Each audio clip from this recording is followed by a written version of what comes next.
wabarakatuh. Halo Putiar, perkenalkan nama saya Naira Natasha Putri dari kelas 74, nomor absen 28. Saya akan mempresentasikan tugas IPA bab 5 tentang makhluk hidup atau benda mati. Makhluk hidup atau benda mati. 1. Makhluk hidup memiliki kemampuan untuk bergerak. Kemampuan untuk bergerak merupakan karakteristik dasar dari kehidupan. Gerakan hewan dapat dengan mudah diamati, berbeda dengan tumbuhan yang bergerak secara lambat dan sulit untuk diamati. Salah satu gerakan tumbuhan yang dapat diamati adalah putih malut. 2. Makhluk hidup dapat tumbuh dan berkembang. Sesuatu yang disebut makhluk hidup berarti mereka dapat bertumbuh dan berkembang. Beberapa makhluk hidup dapat bertumbuh dengan lambat, namun beberapa makhluk hidup dapat tumbuh lebih cepat. Pada saat manusia menanam sebuah biji jagung di dalam tanah, beberapa hari kemudian akan terbentuk kecambah, dan dari kecambah akan bertambah sampai berbentuk daun dan tumbuh menjadi tumbuhan yang lebih besar. 3. Makhluk hidup memiliki kemampuan reproduksi. Semua makhluk hidup dapat melakukan reproduksi, yang artinya bahwa mereka dapat menghasilkan keturunan yang mirip dengan induknya. Reproduksi dapat terjadi secara seksual dan aseksual. Dan makhluk hidup yang memiliki kemampuan reproduksi rendah cenderung sulit ditemukan di alam liar dan umumnya tergolong ke dalam makhluk hidup terancam punah. 4. Makhluk hidup menanggapi rangsa. Makhluk hidup memberikan tanggapan terhadap perubahan lingkungan. Perubahan lingkungan internal dan eksternal disebut dengan stimulus, dan reaksi terhadap lingkungan disebut respon. Gerak tumbuhan seperti bunga matahari mengikuti arah datangnya cahaya merupakan contoh tumbuhan menanggapi rangsa. Stimulus kasus ini adalah cahaya, dan tanggapannya adalah berubah posisi bunga matahari. 5. Makhluk hidup mengambil dan menggunakan energi. Makhluk hidup mengambil dan menggunakan energi untuk bergerak, tumbuh, dan berkembang biak, dan menjalankan fungsi tubuh lainnya.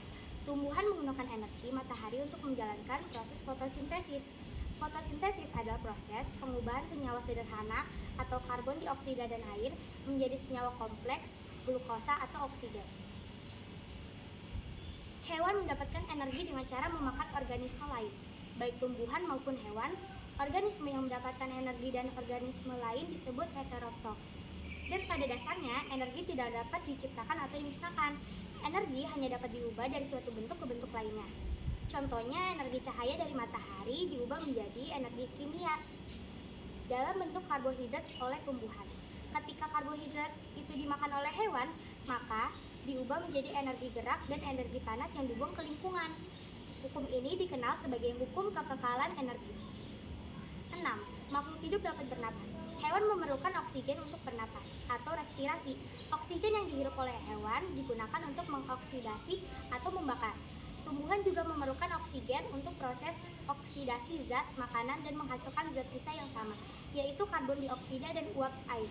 Tumbuhan mengikat karbon dioksida yang digunakan untuk proses fotosintesis. 7. Makhluk hidup menghasilkan zat sisa. Selain menghasilkan produk yang berguna, reaksi ini juga menghasilkan zat sisa yang bersifat racun bagi tubuh, sehingga harus dikeluarkan dari tubuh makhluk hidup. Proses pengeluaran zat metabolisme ini disebut dengan ekskresi manusia, menghasilkan zat sisa karbon dioksida dan uap air dari proses respirasi seluler dan mengeluarkannya melalui proses bernafas. 8. Makhluk hidup tersusun dari sel. Makhluk hidup secara struktural tersusun dari sel. Makhluk hidup ada yang tersusun dari satu sel atau uniseluler seperti Paramecium, Amoeba, dan Euglena. Makhluk hidup yang tersusun dari banyak sel atau multiseluler, contohnya manusia, hewan, dan jamur. Virus tidak termasuk ke dalam makhluk hidup karena tidak tersusun dari sel. B. Mengapa makhluk hidup dikelompokkan?